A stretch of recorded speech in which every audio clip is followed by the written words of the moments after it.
Seorang CEO yang sombong tiba-tiba jiwanya tertukar dengan pemuda miskin. Hai guys, kembali lagi di RTS Cinema. Seperti biasa, kita akan melanjutkan alur cerita Reborn Rookie yang sudah sampai di episode ke-7. Nah, daripada makin penasaran, yuk langsung saja ke alur ceritanya. Kang Jae-kyung kemudian membawa Ibu Sun-hee ke ruangannya. Di sini kita dibawa flashback ketika ketua Kang memperkenalkan Sun-hee bukan sebagai kepala pelayan lagi, melainkan ibu baru untuk Jae-kyung. Tentu saja Jae-kyung tidak terima karena ibunya baru meninggal 1 tahun yang lalu, tapi ayahnya justru sudah menikah lagi. Bahkan tak lama setelah itu, Sun-hee sudah melahirkan Kang Banggel. Ucapan Jae-kyung sangat kasar dan menyakitkan, tapi Sun-hee tetap berusaha untuk menyayanginya seperti anak kandungnya sendiri. Kembali ke masa sekarang, Sun-hee tak bisa lagi menahan diri. Ia tahu setelah berhasil menjadi pimpinan, Jae-kyung akan mengirimnya bersama Banggel ke Amerika. Untuk itu mulai sekarang, Sun-hee akan bertindak tegas karena walau bagaimanapun, Sun-hee adalah istri ketua Kang yang sah.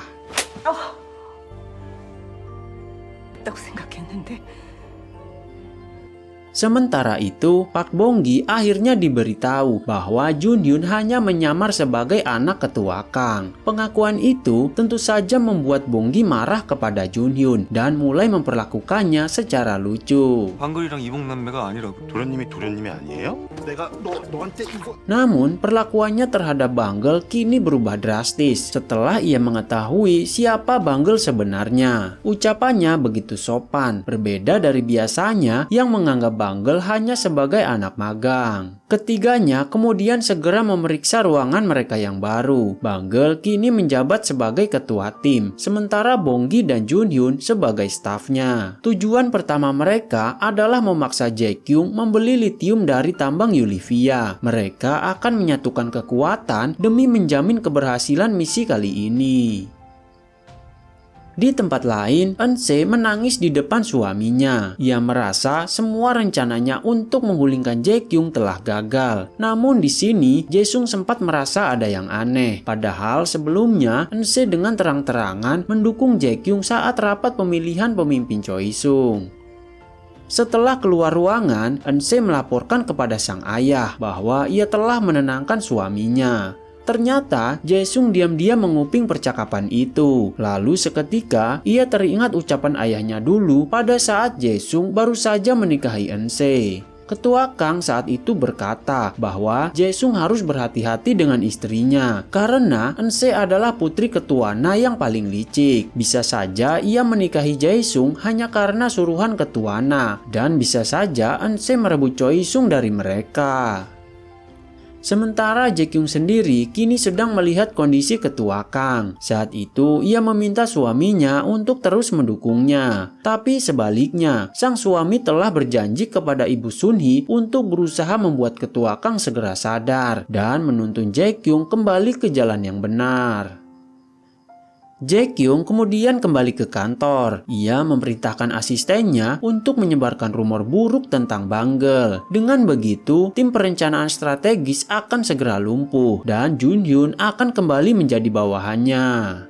Benar saja, saat makan siang, seluruh karyawan membicarakan Banggel yang ternyata dulu saat di Amerika kerjaannya hanya bersenang-senang. Namun Banggel sendiri tidak memperdulikannya. Menurutnya ini belum seberapa dibandingkan masa kecilnya dulu saat di Amerika. Setiap hari Banggel mendapat perlakuan rasis dari anak-anak di sana. Ia mencoba untuk cuek dan dengan sendirinya anak-anak itu menghentikan aksinya. Tapi ada sesuatu yang tidak diketahui Banggel. Ternyata ketua Kang dan sekretaris Lee pernah datang ke Amerika secara diam-diam. Mereka mengancam anak-anak itu agar tidak lagi membuli Banggel. Tiba-tiba Jun-hyun bergegas pergi karena hampir saja keceplosan. Namun Banggel segera mengejarnya. Di sini Banggel menuduh Jun-hyun menyukainya karena ia merasa Jun-hyun terlalu perhatian kepadanya. Bong-gi pun juga merasakan hal yang sama. Tiba-tiba Eun-se muncul, lalu menuduh Jun-hyun dan Banggel telah berpacaran. Semua itu ia katakan setelah mengetahui bahwa Banggel dan Jun-hyun cuti pada waktu yang bersamaan. Sementara itu, Jae-kyung dan para direksi segera mengadakan rapat. Persediaan litium mereka hampir habis, sementara para pemasok memutuskan menghentikan pengiriman karena harga litium sedang turun. Salah satu staf kemudian memberitahu bahwa masih ada satu opsi, yaitu tambang litium di Yulivia. Tambang tersebut juga sedang diincar oleh grup Taeha. Mendengar hal itu, Jae-kyung segera memerintahkan stafnya untuk mengumpulkan seluruh informasi mengenai tambang tersebut. Tak butuh waktu lama, Jae-kyung akhirnya mengetahui bahwa perusahaan pemilik tambang di Yulivia itu bernama Smile Investment. Junhyun meminta Bangle untuk bersiap karena sebentar lagi Jae-kyung pasti akan mengajak pihak Smile Investment untuk bertemu. Tapi Jae-kyung belum tahu siapa pemilik Smile Investment. Untuk itu, ia kembali memerintahkan asistennya untuk mencari tahu. Di tempat lain, Ketua Na juga sedang mencari tahu siapa pemilik Smile Investment. Emosinya begitu meledak-ledak setelah gagal mendapatkan tambang tersebut. Saat itu, Eunse segera menenangkannya dengan memberikan hak proyek pelabuhan yang ia dapat dari Jae-kyung setelah sebelumnya berhasil memerasnya. Tiba-tiba, Jae-sung menelepon dan ingin bertemu dengan Ketua Na. Tapi Eunse mengatakan bahwa Ketua Na sedang sibuk dan sedang tidak bersamanya. Namun siapa sangka Jae-sung ternyata mengikuti Eunse dari kejauhan. Kecurigaannya semakin terbukti bahwa Eunse telah mengkhianatinya. Malam harinya, saat makan malam, seluruh anggota keluarga dikejutkan oleh hidangan yang berbeda dari biasanya. Semua itu merupakan ulah Ibu Sunhee. Mulai sekarang, tidak akan ada lagi daftar maupun jadwal menu makan. Ibu Sunhee sendiri yang akan menentukan makanan apa yang disajikan setiap hari.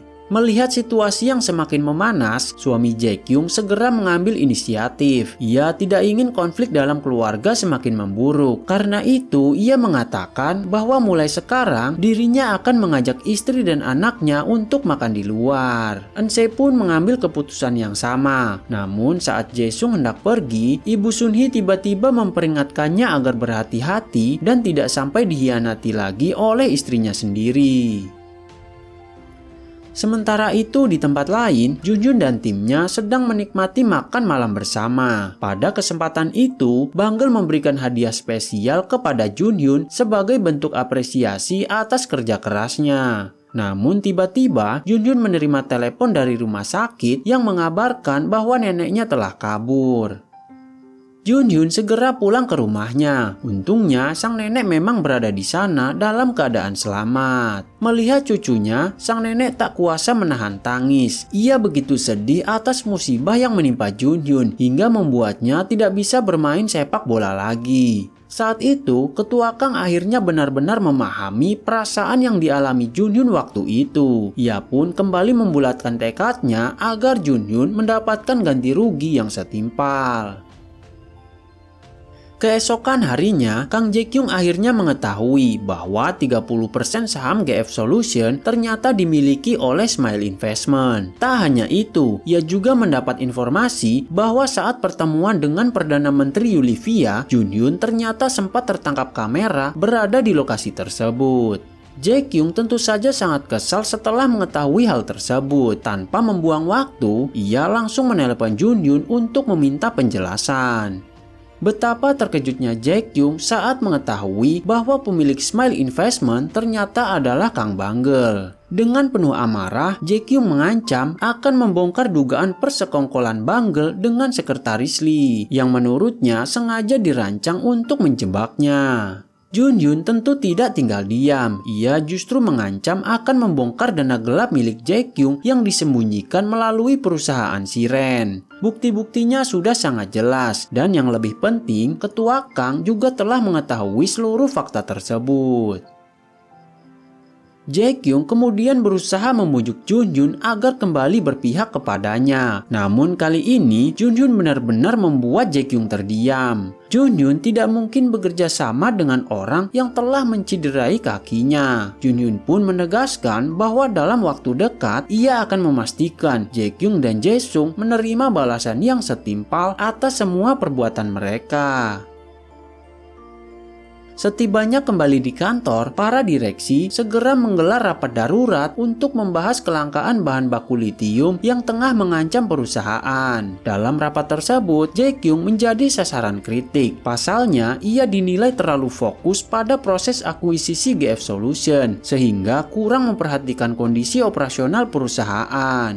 Di tengah suasana yang memanas, Sekretaris Lee kemudian menyampaikan sebuah kabar penting. Tim perencanaan strategis yang dipimpin oleh Bangle ternyata telah berhasil mengamankan hak kerjasama tambang litium di Olivia. Para direksi pun dibuat kagum oleh kinerja Bangle, padahal ia baru saja menjabat sebagai ketua tim, tetapi gebrakan yang ditunjukkannya benar-benar di luar dugaan. Kini keputusan berada di tangan Jae-kyung. Suka atau tidak, ia harus bekerja sama dengan Smile Investment yang dimiliki oleh Bangle jika ingin mengatasi krisis pasokan litium tersebut. Akhirnya, rencana mereka pun berhasil. Kini 4% saham Choi Sung CNT serta dana sebesar 400 miliar won telah jatuh ke tangan Smile Investment. Untuk sementara waktu, mereka berhasil membuat Jae-kyung tidak berkutik dan terpaksa mengikuti permainan yang telah mereka siapkan. Kemudian, Ketua Na mengajak Jae-kyung untuk bertemu secara pribadi. Ia memahami bahwa Jae-kyung sedang berada dalam situasi sulit. Karena itu, Ketua Na menawarkan bantuannya untuk menyingkirkan Bangle. Sebagai imbalannya, Jae-kyung harus mengangkat Eun-se sebagai direktur dan menggantikan posisi Jae-sung yang menurutnya sudah tidak berguna. Ternyata, tawaran tersebut cukup menarik bagi Jae-kyung. Ia bahkan meminta Ketua Na untuk sekalian menyingkirkan Ketua Kang. Namun, tanpa mereka sadari, seluruh percakapan itu didengar oleh Jae-sung dari ruangan sebelah. Setelah pertemuan berakhir dan Jae-kyung hendak pulang, ia terkejut karena Jae-sung sudah duduk di balik kemudi mobilnya. Saat itu, Jae-sung memperingatkan Jae-kyung agar menghentikan semua rencana gilanya. Ia bahkan mengancam akan menabrakkan mobil jika Jae-kyung tetap bersikeras melanjutkan tindakannya. Namun, Jae-kyung justru berusaha merebut kendali kemudi. Keduanya pun terlibat perebutan di dalam mobil hingga akhirnya kendaraan tersebut mengalami kecelakaan. Untungnya keduanya selamat dan hanya mengalami luka ringan. Namun Jae-sung justru langsung ditangkap polisi karena dituduh berusaha menculik Jae-kyung. Insiden tersebut segera menarik perhatian media. Para wartawan berbondong-bondong meliput kejadian itu dan beritanya pun dengan cepat menyebar kemana-mana. Saat menjalani pemeriksaan, Jae-sung terus membantah tuduhan yang diarahkan kepadanya. Namun tiba-tiba Jae-kyung datang ke kantor polisi. Disitulah terungkap bahwa semua ini ternyata telah direncanakan oleh Jae-kyung. Mulai dari pertemuannya dengan Ketua Na hingga bagaimana Jae-sung bisa dengan mudah masuk ke dalam mobilnya. Sekali lagi, Jae-sung menjadi korban jebakan yang disusun dengan sangat licik oleh adik kandungnya sendiri. Jae-sung semakin emosi ketika para wartawan terus melontarkan pertanyaan yang menusuk harga dirinya. Ia berusaha menghampiri Jae-kyung, tetapi saat itu Jun-hyun datang dan langsung memintanya untuk berhenti. Di momen tersebut, Jae-sung secara ajaib kembali melihat sosok ayahnya. Ketua Kang tampak begitu sedih menyaksikan kedua anaknya saling menghancurkan demi memperebutkan kekuasaan dan warisan keluarga. Namun tiba-tiba sesuatu terjadi pada Ketua Kang. Ia merasakan sakit yang luar biasa di kepalanya. Ternyata tubuh aslinya mulai menunjukkan tanda-tanda akan siuman.